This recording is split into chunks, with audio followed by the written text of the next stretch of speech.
തെരഞ്ഞെടുപ്പ് അടുത്തതോടെ ഇപ്പോൾ ഖാദിയും ഖദറുമാണ് നാട്ടിലെ താരങ്ങൾ.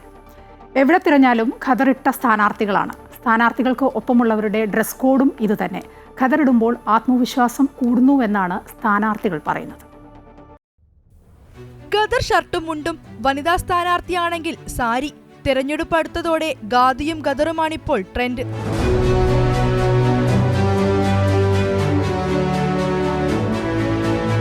ഖദർ അണിഞ്ഞ് നിറപുഞ്ചിരിയോടെ വരുന്ന സ്ഥാനാർത്ഥികളെ കാണുമ്പോൾ വോട്ടർമാർക്കും അതൊരു ഫീലാണ്.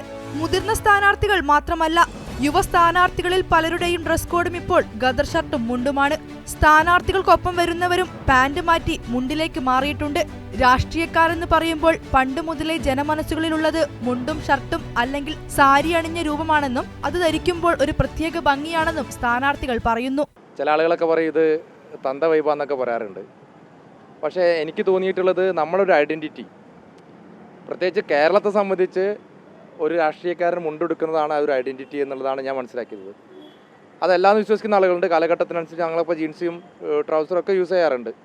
പക്ഷേ പൊതുവേദികളിൽ, പൊതുസ്ഥലങ്ങളിൽ ഒരു പൊതുപ്രവർത്തകനെ എപ്പോഴും സ്വീകാര്യത കിട്ടുന്നത് മുണ്ടൊക്കെ ഇടുമ്പോൾ തന്നെയാണെന്നുള്ളതാണ് എൻ്റെ വിലയിരുത്തൽ.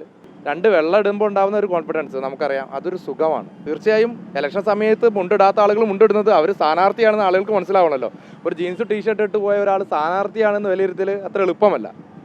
അപ്പോൾ അതുകൊണ്ട് ആവാം ചില ആളുകൾ ഇടുന്നത്. എന്നെയൊക്കെ സംബന്ധിച്ചോളം ഞങ്ങൾ ദിവസവും ഇത് ആണ് ഞങ്ങളുടെ ഡ്രസ്സ്. വല്ലപ്പോഴും ടൂർ പോകുമ്പോഴോ അല്ലെങ്കിൽ ഫാമിലീൻ്റെ കൂടെ ഒക്കെ പുറത്ത് പോകുമ്പോഴാണ് ജീൻസും ടീഷർട്ടൊക്കെ കൂടുതൽ പ്രിഫർ ചെയ്യുന്നത്. സോ വൈറ്റ് ആൻഡ് വൈറ്റിന് കൂടുതൽ ആളുകൾ ആകർഷകരാക്കാൻ സാധിക്കുമെന്ന് എനിക്ക് തോന്നുന്നു. ആളുകൾ അത് ഇഷ്ടപ്പെടുന്നു എന്ന് തോന്നുന്നു. ജനങ്ങൾ നമ്മൾ അത് ഇടുമ്പോൾ ഇഷ്ടപ്പെടുന്നു എന്നുള്ളത് കൊണ്ട് തന്നെ തീർച്ചയായും അതിനോടാണ് എനിക്ക് താല്പര്യം കൂടുതൽ. എന്തായാലും തെരഞ്ഞെടുപ്പ് അടുത്തതോടെ ഖാദി തുണിത്തരങ്ങൾക്ക് ഡിമാൻഡ് കൂടിയിട്ടുണ്ട്. അതിന്റെ ആശ്വാസം കച്ചവടക്കാർക്കുമുണ്ട്. എന്നും കഞ്ഞിപ്പശ മുക്കി തേച്ചെടുക്കുന്ന ഖദറിട്ട് വരാൻ അല്പം ബുദ്ധിമുട്ടുണ്ടെങ്കിലും അത് മാറ്റാൻ തൽക്കാലം സ്ഥാനാർത്ഥികളും ഉദ്ദേശിക്കുന്നില്ല. അമൃത ന്യൂസ്, കോഴിക്കോട്.